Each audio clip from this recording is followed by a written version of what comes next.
Tension ran thick within the confines of our flagship as we crossed the hyperlane, the fleet staying in perfect condition. The rays of light flying past the window, streaks of dust screeching past us at light speeds as our war fleet effortlessly sliced through the void of space. I carefully looked up from my gunnery console and allowed my eyes to wander around the ship. The three war leaders sat on an elevated console in the center. Admiral Barbati, a proud Taurian with his hooves polished and gilded. Ambassador Sargon of the Achandi to the left, his 8 legs perched calmly in front of him in a silent vigil. Master Mbiku to the right, high warlord of the Ratani people, directing his legions of invasion troops. It was not unusual. We always explored the galaxy with vast numbers of warriors and warships. The war fleet would enter a system, scan it for anything useful, then leave to the next target. After a while, the system would receive science teams and research directors who would do what they do. We met any newcomers to the galaxy with an iron fist and a raised shield. "System entry momentarily, my lords," the navigations officer said.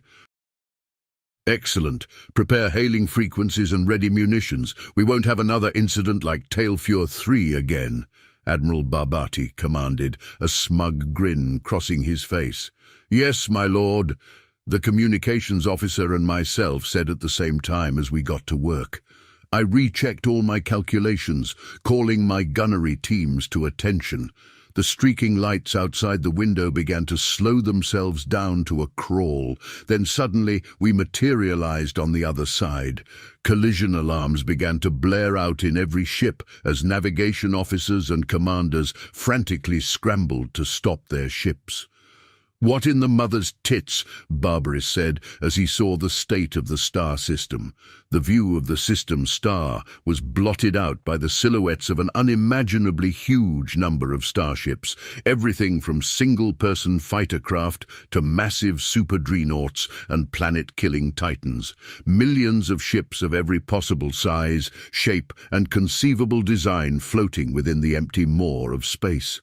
One large main-sequence star, one small habitable terrestrial planet, and one massive superstation dry dock housing thousands of ships.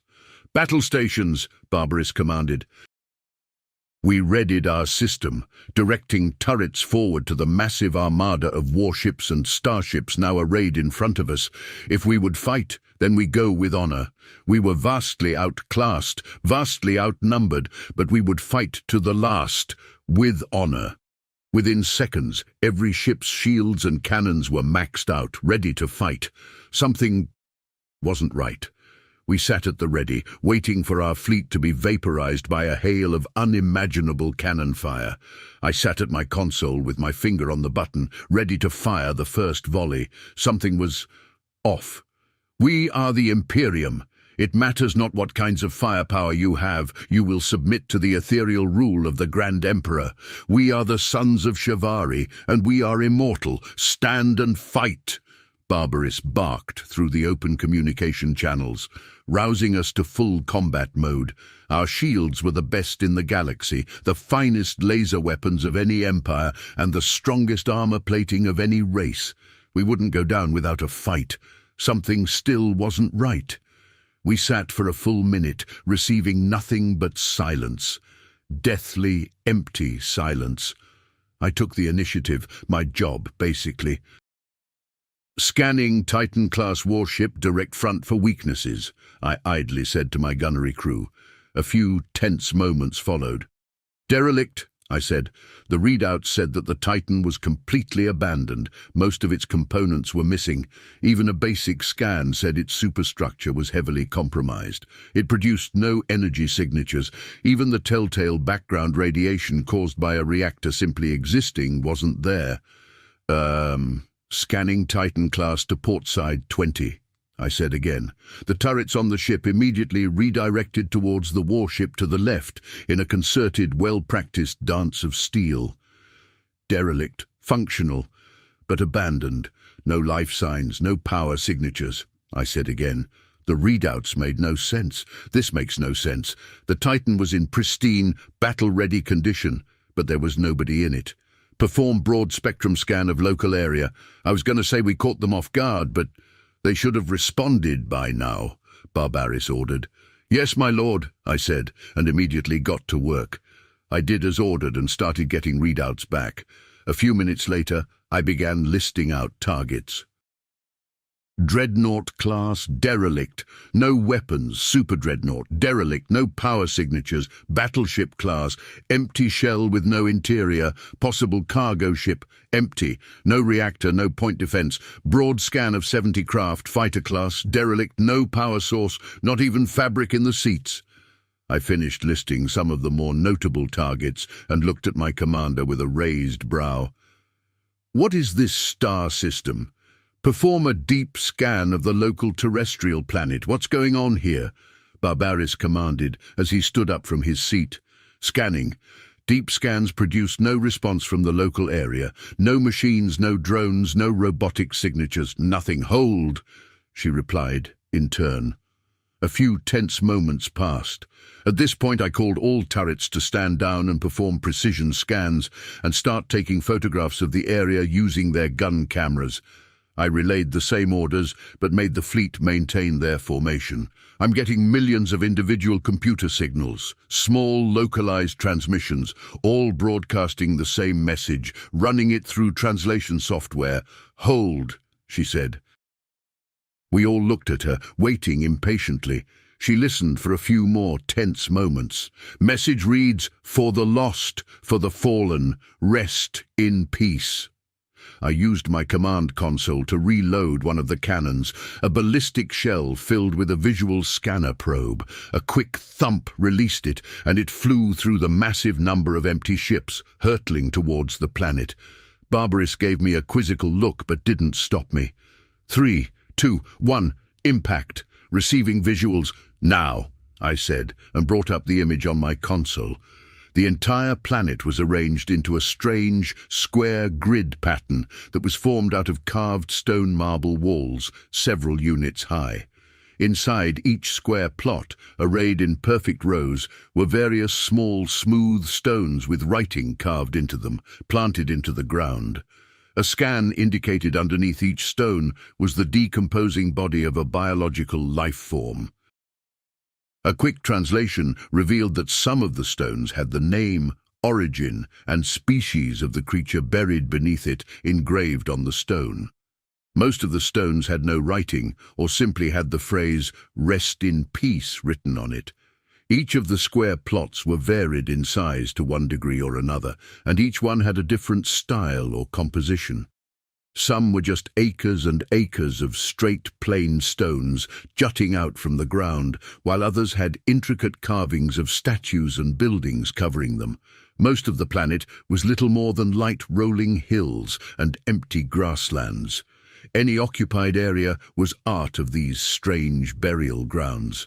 I moved the probe around to look at the local area, specifically one of the larger structures within the stone grid. I directed the probe myself with remote controls and took a look around. Massive wooden carved doors barred entry, and I almost lost my cool at the sight of the glass in the stonework. The craftsmanship was nothing short of beautiful. Solid blocks of marbled stone, intricately carved and chipped with precision tools. Even if all this was done by machine, it was very clear it was done slowly and with a lot of premeditation, care and thought. The windows were basic glass coverings, but stained in various colors to create a mystical atmosphere, reflecting strange and beautiful colors around the area and inside the building. I peeked through, finding solid marble blocks inside, each one holding the decomposing body of a life form. Well, I don't know who or what did this, but I like it. The craftsmanship is magnificent, I said arbitrarily, as I recalled the probe from the planet's surface. It's obviously a graveyard to cater to the ships here. It seems to be a scrapyard of some kind, but who the flaming fuck in their right minds would scrap or salvage fully functional warships, titans, dreadnoughts, cargo ships? By all rights, they are fully working. Why strip them? Is the Empire responsible for this in hard times? Or are they abandoning these because they have better weapons? So many questions, Barbaris asked, seemingly half talking to himself. Well, we can find out. I just got a ping. Active life form on board the large station orbiting the planet, the comm officer said. This is my job, Barbarous. We can resolve this without violence. I will meet them. Maybe we can make sense of this nonsensical situation, Ambassador Sargon said, getting up off his seat. What? What of honor and glory for the Empire? He protested, stomping his hoof angrily. Oh, shut up, you stupid blowhard. Any race that builds these kinds of warships is one I refuse to tangle with. There is honor in combat, not in suicide. Ready my shuttle now. I need to know what's going on. Ambassador Sargon said calmly, berating Barbarous for his efforts. The Admiral admitted defeat and slumped into his chair with a grumble as Sargon headed towards the shuttle bay. With permission, I joined, grabbing my pulse rifle and heading for the shuttle myself. The trip was short, but harrowing, as our pilot had incredible difficulty weaving us through the tangled remains of a star system-sized scrapyard. We arrived at the docking arm of the station, massive in its own right, and docked without incident. The atmosphere surrounding the station was strangely calming as we walked through the docking arm into the main hallway, and there it was, bipedal, 3 units tall, 2 eyes, 2 arms, 2 legs, 1 head. Strangely cute-looking, pale-skinned creature. Mammalian in nature, I guessed. It was humming a tune to itself while using some kind of strange machine to polish the floor. "Greetings there," Ambassador Sargon said loudly, snapping the creature out of its janitorial daze. "Giant fucking spider!" the creature screamed, seemingly in terror, then began to retreat. It suddenly stopped in its tracks and looked again at the greeting party. "Wait, spiders, giant or otherwise, don't talk. Hello there, new neighbors," it said and smiled as it headed towards us. It grabbed Ambassador Sargon's foot and shook it vigorously in what we presumed to be a greeting, then did the same to others, grabbing one of their hands and shaking it with a bit too much force. "Welcome to the MothYard," he said with a smile, then resumed polishing the floor. Thank you. May I speak with your leader?" Ambassador Sargon said. "That's me. I'm Martin. I'm also the chef, the salvager, the electrician, the janitor, and the mechanic. I also make the best space mushroom gumbo you will ever eat," he said simply, and carried on with his polishing. Okay then. What is this place? Why are you alone here?" "This is a mothball salvage yard. Ships that have been outdated, outmoded, or too damaged to be of use get sent here to be disassembled. Of course, there are war-damaged ships too, hence the graveyard that's on that planet there. Then there's the occasional derelict that gets swept up into the quantum net that ends up here too, all disassembled, smelted into ingots, then sold or used to build new ships," he said as he filled up a container on the strange device with a sweet-smelling wood polish. "Ah, I see. Well, actually I don't, but anyway, why are you the only life form here?" the ambassador asked again. "Oh, right. I forgot about that. Yeah, about 800 years ago, I guess. 8, was it? Yeah, almost 800 years. They did the whole civilization ascension thing. At least most of us did. I found it very boring, you know. I mean, there's still plenty of universe here, so why start your own new one? Silly humans. In any case, I felt we couldn't just leave our fleets empty around the universe, so I volunteered to stay here and clean up all the trash," he stated simply, and resumed cleaning the floor. Our response to all this was simply, "Wait, what?"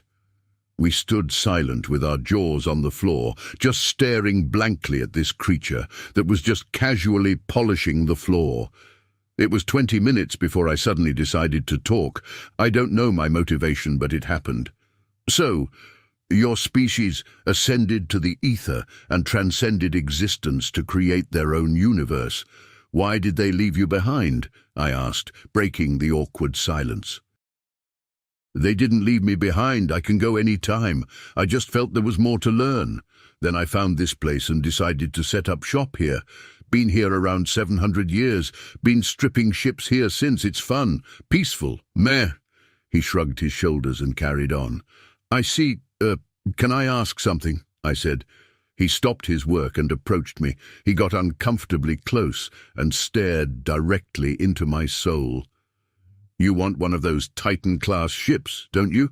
I swallowed nervously and trembled a bit. Please." "Okay," he said, and put a set of access keycards in my hand. "Wait, what?" "Well, you did say please. It's the big purple one by the cargo ships. That should be plenty for your needs. Not like I have any need for it. And besides, you did say please." He simply stated and started whistling a tune as he watered the various potted plants around the building. Ambassador Sargon and most of his retinue passed out, and I really needed to sit down.